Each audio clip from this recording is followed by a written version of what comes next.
발각된 건 한 건이어도요, 이게 복원하다 보면은 수백 장 혹은 수천 장, 정말 건수가 많아질 수 있어요. 네, 안녕하세요. 여러분의 인생을 지켜드리는 인생변호사 검사 출신 이고은 변호사입니다.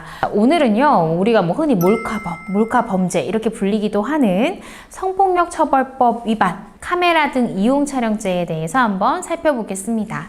이 범죄에 대해서 많이 들어보셨잖아요. 몰카범이라는 게 뭐냐. 일단은 성폭력 등 처벌에 관한 특례법 상에요. 제14조를 보시면 카메라나 이런 카메라 기능을 갖춘 휴대폰 같은 걸 이용해서 상대방 의사에 반해서 성적 수치심이나 욕망을 유발할 수 있는 신체를 마음대로 촬영하는 행동, 그게 바로 카찰이고요. 촬영 때까지는 동의했어요. 혹은 내가 내 몸을 찍어서 보냈어요. 근데 이거를 의사에 반해서 유포하는 경우, 카톡으로 어디 보내거나 어디 웹사이트에 올리거나 이런 것도 유포의 행위로 또 해당 법으로 처벌될 수 있습니다. 요즘 카메라 등 이용 촬영으로 입건돼서 찾아오시는 분들이 굉장히 많은데요. 카메라 등 이용 촬영이라는 건 불법 촬영에 해당하기 때문에 좋지 않은 행동인 건 자명합니다. 저희 온강에서 진행했던 사건 중에 가장 인상 깊었던 카찰죄 관련 성공 사례로 한번 수사 기법이나 이런 부분 설명을 드리겠습니다.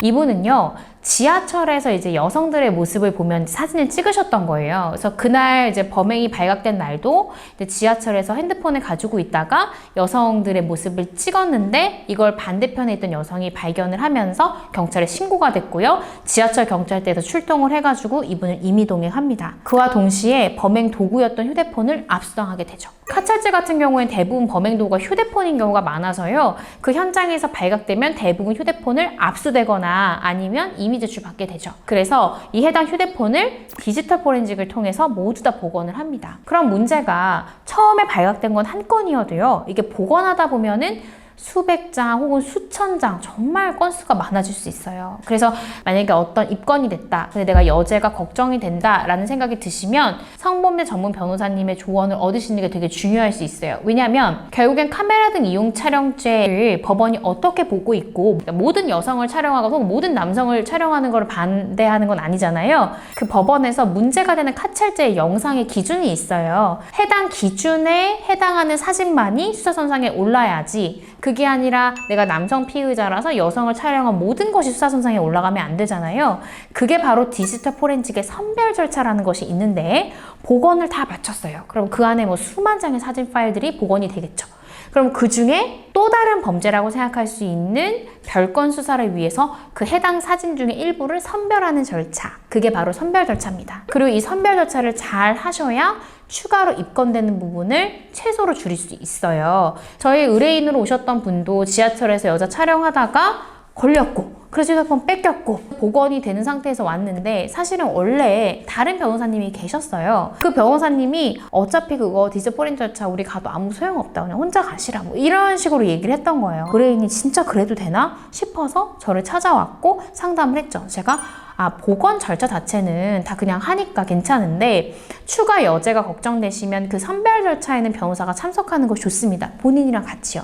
왜냐면 복원이 될 때는 반드시 본인이 촬영한 영상만 복원이 되는 게 아니라요, 포털 사이트에서 검색하다가 한 번 더 사진 클릭하면 이렇게 쭉 크게 볼 수 있잖아요. 그러면 결국에는 그 휴대폰도 작은 PC 같은 거예요. 얘가 자동 저장하면서 마치 촬영한 사진과 그리고 웹사이트에서 검색하다 자동 저장된 사진을 구분할 수가 없어요. 혹은 내가 어떤 동영상을 봤다, 그 동영상 속에 어떤 일부가 캡처 형태로 남아있을 수도 있는 거고, 그 모든 여성의 사진이 다 복원이 되기 때문에 문제가 될 수 있는 별건으로 인지되는 사진의 최소 범위를 하려면 변호사가 같이 가야 된다라는 게 제 생각이었어요. 그래서 이분이 경찰에 전화를 받았더니 우리가 여자 사진만 출력했더니 3,000장 정도 되는 것 같고 문제가 커질 것 같다, 이 전화를 받고 저한테 찾아왔고 결국에는 저로 변호사 선임을 교체를 한 거죠. 선별차 가보니까 3,000장이 있고 폴더 하나에다 옮기는 작업을 하는 거예요. 이분이 그냥 찍은 게 아니라 여러 가지의 경로로 자동 저장된 사진들이 많아서 일단 5분에서 다 제쳤어요, 저희가. 그리고 5분의 1이 남았는데 길거리나